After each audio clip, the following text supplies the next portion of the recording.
You are exhausted, bone tired. You've told yourself it's burnout. From work, from life, from just everything. You've tried resting. You took that vacation. You forced yourself to sleep in. But you still wake up feeling like you've been hit by a truck. What if I told you this isn't a sign that you're failing? What if that deep, crushing exhaustion is actually a critical warning flare from your body that something else is wrong? Your burnout might be the smoke, but today, we're going to look for the fire. Does this feel familiar? You push through the week on pure fumes, just dreaming of the weekend when you can finally recharge. But then Saturday comes, and you're too wiped to do anything. You sleep for 10 hours and wake up feeling like you haven't slept at all. The brain fog is a constant companion. Your motivation has left the building, and even tiny tasks feel like climbing a mountain. You've read the articles, you've heard the advice. Practice self-care. Set boundaries. Take a break, and you've done it. You took a whole week off, only to drag yourself back to work feeling just as drained. This is the maddening reality for so many people who think they have burnout, but just can't seem to wrest their way out of it. Here's why it might not be working. You could be solving the wrong problem. The World Health Organization defines burnout as an occupational phenomenon, specifically resulting from chronic workplace stress that hasn't been managed well. Its key symptoms, that relentless fatigue, the brain fog, the low mood, can look almost identical. Telling someone with an underlying medical issue to just rest more is like putting a Band-Aid on a broken leg. It ignores the real cause, and the problem quietly gets worse. This leads to a frustrating cycle of self-blame, of feeling dismissed by others, and sometimes even by doctors who chalk it all up to stress. You start to feel like it's all in your head. I'm here to tell you, it's not. It's very real, and it's happening inside your body. So for a minute, let's stop blaming your job, your schedule, or your willpower. Let's ask a totally different question. What if it's not your mind that's burnt out? What if it's your body sending a desperate signal that a fundamental system is offline? This is the turning point. This is where we shift our focus from psychology to physiology. That profound fatigue you're feeling isn't a character flaw. It's a symptom. And like any symptom, it has a cause.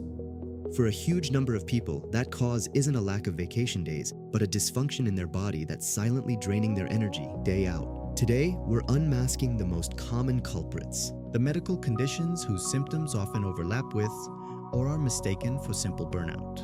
We'll explore how your body is supposed to work, what happens when it doesn't, and how you can start getting real answers. The first imposter we need to investigate is a small butterfly-shaped gland in your neck, the thyroid. Think of it as the master control for your body's metabolism. It sets the engine speed for your entire system. It produces hormones that tell every single cell in your body how much energy to use. When your thyroid is underactive, a condition called hypothyroidism, it doesn't produce enough of these crucial hormones. Your body's engine slows to a crawl. The result? A deep, persistent fatigue that no amount of sleep can fix. But it doesn't stop there. Because the thyroid runs the whole show, the symptoms are widespread. See if any of these ring a bell. Unexplained weight gain, or you just can't seem to lose weight no matter what you do. Feeling cold all the time, especially your hands and feet when everyone else feels fine. Brain fog so thick it feels like you're wading through mental quicksand. Constipation, because your digestive system has slowed down too. Dry skin, thinning hair, or brittle nails. A low flat mood that feels less like sadness and more like complete apathy. These signs are so often blamed on stress or just getting older. It's a key reason why a significant number of people with a thyroid disorder remain undiagnosed. Some estimates suggest it could be as high as 60% for hypothyroidism in the US. They're told it's just burnout, when really, their cellular engine is running on empty. Our second culprit is a silent energy thief, sleep apnea. You might be thinking, but I get 8 hours of sleep every night. The problem with sleep apnea isn't about the quantity of sleep, it's about the quality.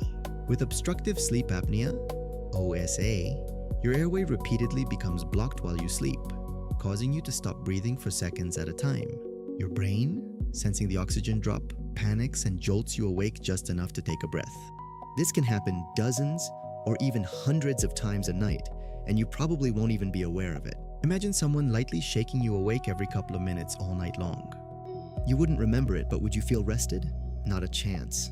That's exactly what sleep apnea does. It stops your brain from reaching the deep, restorative sleep stages where your body actually repairs itself. You wake up feeling like you ran a marathon because in a way, your body did. The classic signs of sleep apnea are often missed or mistaken for something else. Crushing daytime sleepiness, the kind where you could doze off at your desk or scarily in traffic. Loud, disruptive snoring, sometimes with noticeable pauses or gasping sounds, waking up with a dry mouth or a splitting headache, trouble concentrating and memory problems, which looks an awful lot like burnout brain fog, irritability and mood swings.